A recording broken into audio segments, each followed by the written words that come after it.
You are listening to the E2C Network, where the Auburn family speaks. Hello and welcome to War Horses, the only college equestrian podcast that's recognizing a really big equestrian upset that happened this past weekend. I'm your host, Auburn Elvis. Let's talk about some college equestrian. Meet recaps.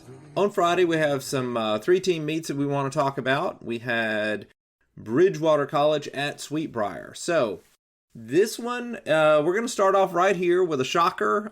This was number 1, Sweetbriar. They had not lost to another single discipline team in over 2 years. They got upset by Bridgewater College on Friday. Both teams took a pair of points in fences, but it was the Eagles who got the advantage on the flat, winning 3-1 in that event, and that meant it was 5-3 overall. Now, this was a 4-on-4 meet, which, as you may know, that favors the underdog, but still, this was big, very unexpected, big win for the Eagles.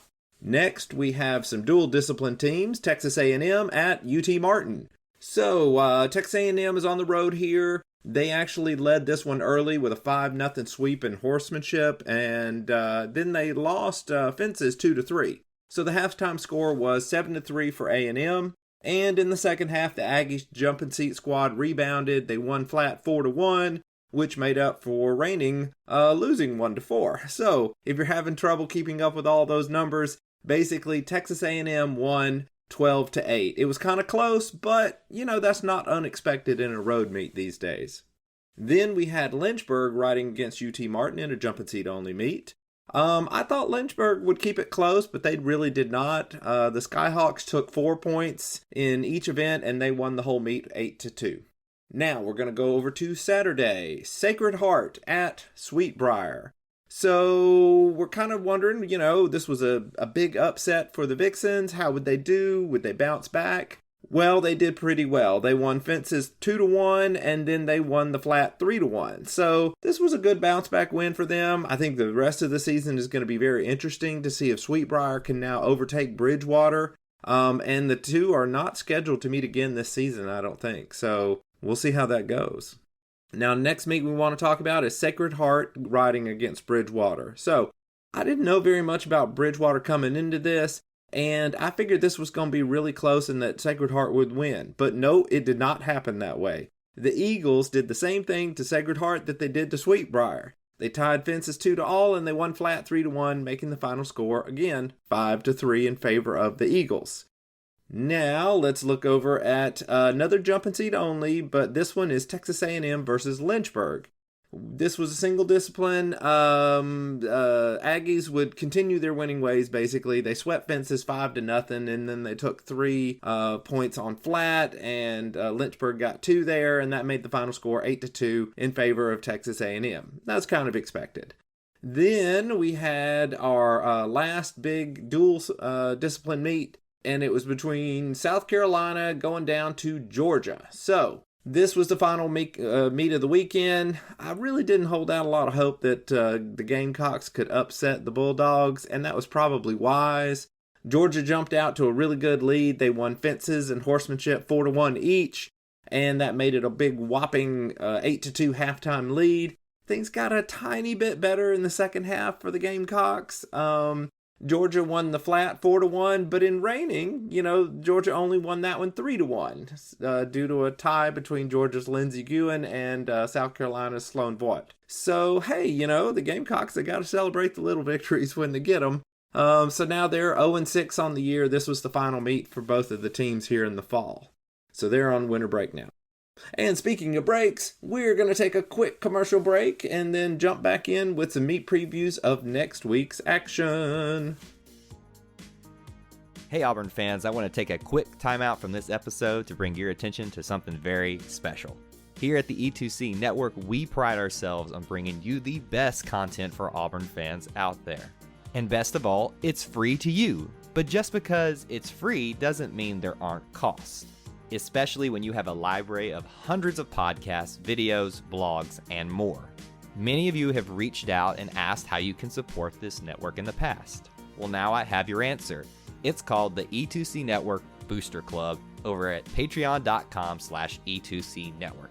There you'll find a membership monthly reward system where you can sign up for as little as $1 and get different perks at different tiers.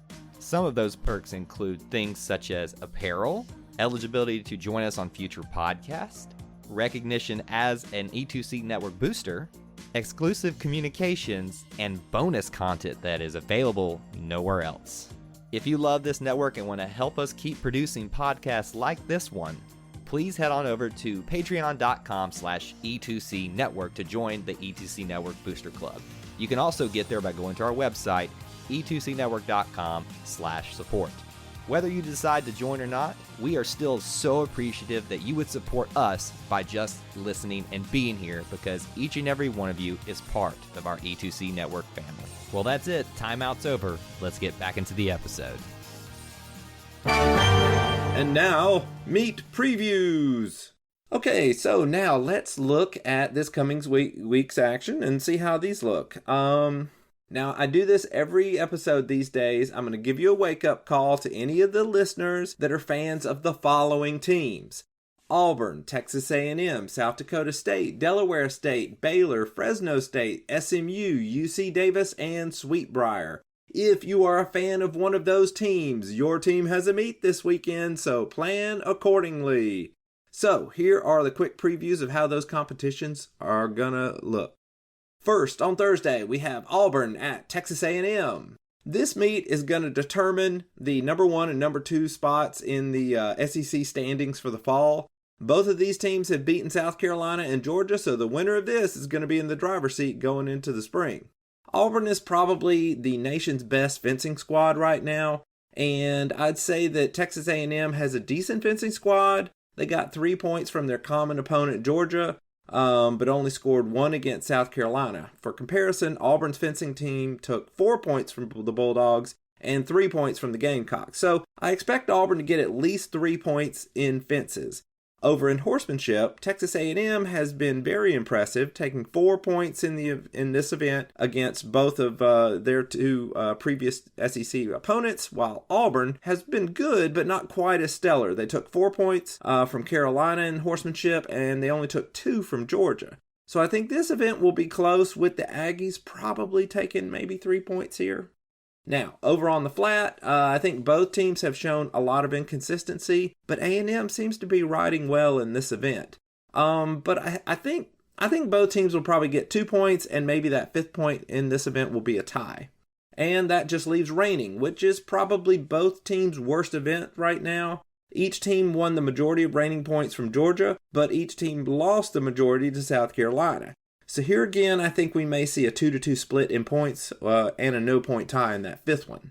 And if all this comes true, that would mean it ends up in a 9-9 tie, and I'll just go ahead and say that Auburn would win in a tiebreaker. So basically, this looks to be a very close meet.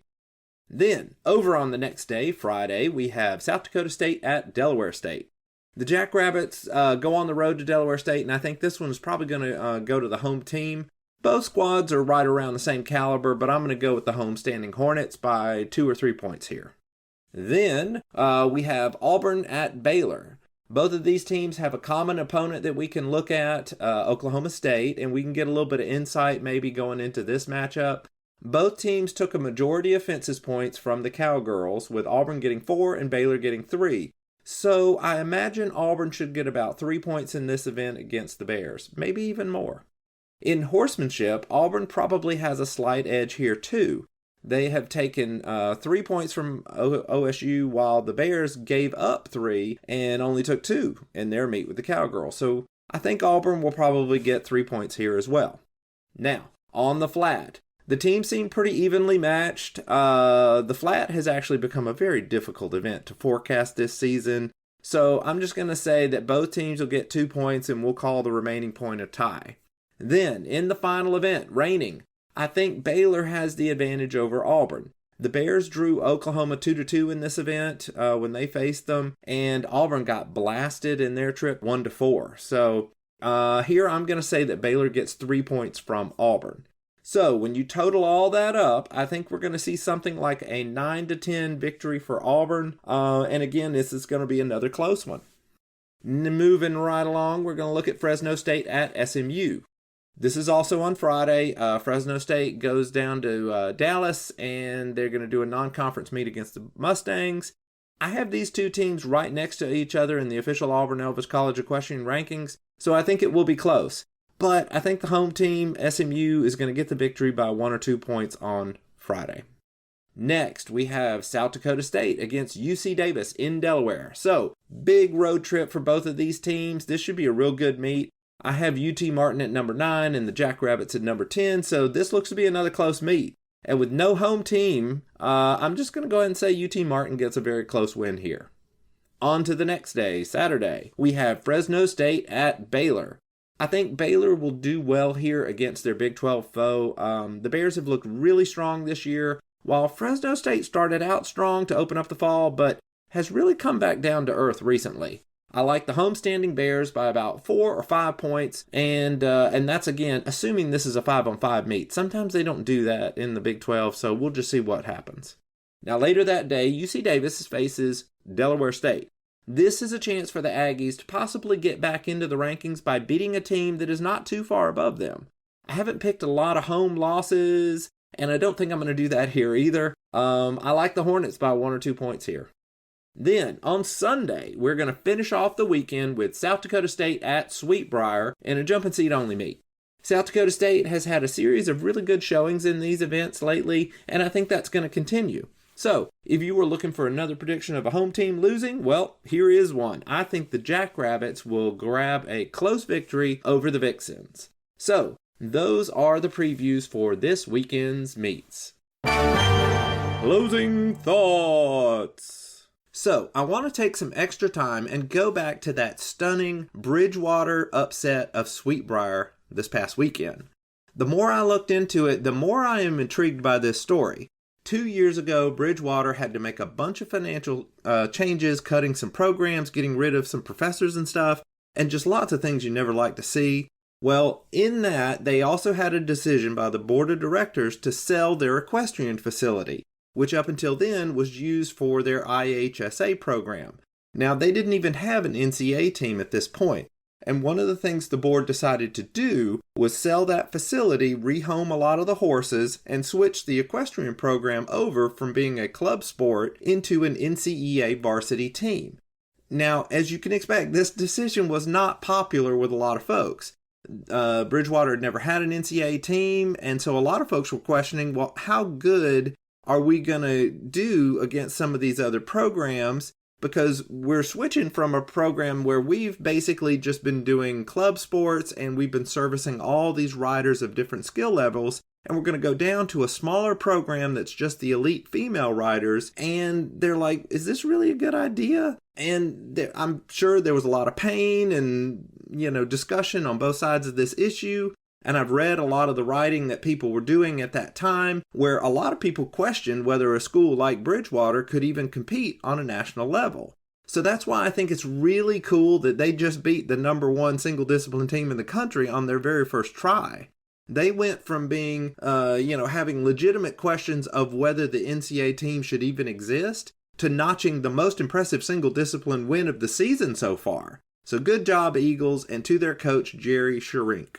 Also, I just like the storylines that these kind of meets produce. Because again, I'm coming into this and I'm not really a horse person that's into that part of it. I like the competition and all the different narratives and the stories that are behind all of this. So, we've been seeing Sweetbriar kind of dominate the single discipline world for a couple of years now. And so that's, now going to shift maybe. So there's now another team.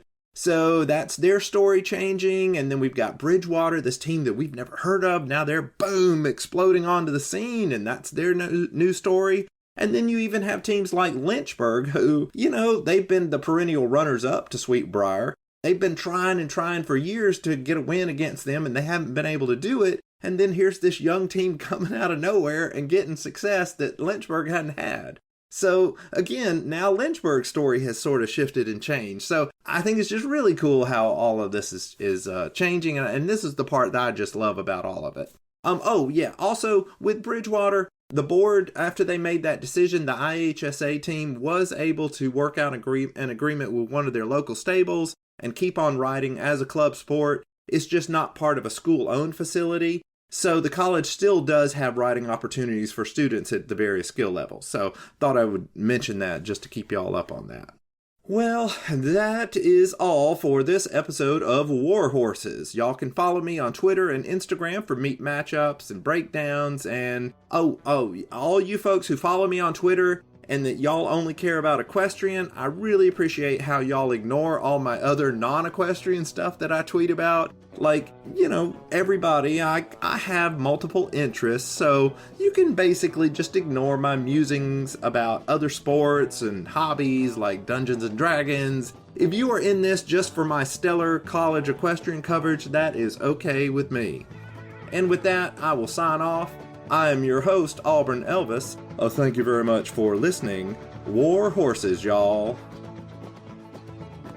Thank you for tuning in to today's episode on the E2C Network. On your way out, I want to remind you to stop by e2cnetwork.com. It's your one-stop shop for all our content across our podcast, YouTube channel, and much more. To stay up to date with us, make sure you're following social media accounts such as Facebook, Twitter, and Instagram. While our content here may always be Auburn sports heavy, if it's orange and blue, it's what we do. War Eagle.